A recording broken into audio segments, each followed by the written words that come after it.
নষ্ট হয়ে যাবে।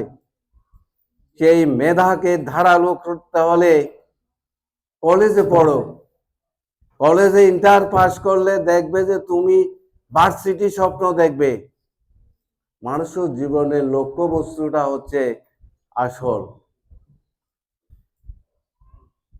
এই পর্যন্ত আমি এটাই একটা উদাহরণ দেব, এই দোঙ্গাগাড়ার মতো অজপাড়া গা 1994 সালে যখন আমি এখানে হাই স্কুলে জয়েন্ট হই, তখন এই এলাকা ছিল একটা অজপাড়া গা।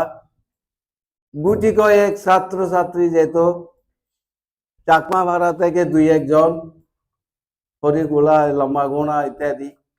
এইভাবে আমরা কাদামাটি পার করে ছাত্রছাত্রীরা এই জায়গা পার করে স্কুলে যেত।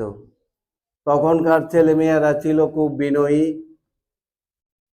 একাগ্রচিত্ত, শিক্ষকদের প্রতি ছিল সম্মান, শিক্ষকদের সামনে কোনোদিন দাঁড়িয়ে কথা বলেনি। কিন্তু সেই ভদ্রতা এখন আস্তে আস্তে হ্রাস পাচ্ছে। যেখানে গুণীজনের আদর নেই, সেখানে সম্মানী মানুষেরও জন্ম হয় না।